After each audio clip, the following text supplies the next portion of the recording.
Доме дружбы народов идет выставка интернационального искусства, действительно искусства настоящего, народного. И в этот Дом дружбы народов приперлась вот эта фифа, которая обещает нам светлое, что привезет двоих косторезов, но при этом, что довольно-таки легко обеспечить, гораздо тяжелее обеспечить санкции. Санкции нате, пожалуйста, почетное место нате, пожалуйста. Разве это нормально? Неужели вы не понимаете, люди, что вот такие, как она, сейчас на Донбассе, в Югославии разжигают рознь?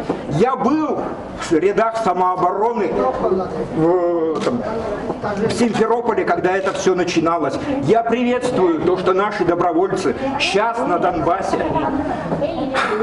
Я скорблю о погибшем Пронине, но тот, кто это обеспечил, вот такие, как она, и ей же дают почетное место. Разве это нормально? Ей дают слово. Мне не...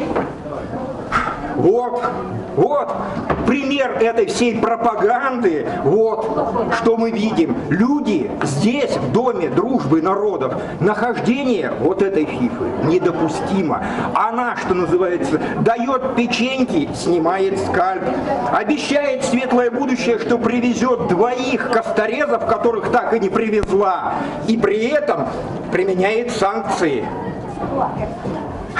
Так и хочется сказать, Янки, но не буду говорить, потому что я лучше скажу по-русски. Вон отсюда, вон. Представьте, пожалуйста.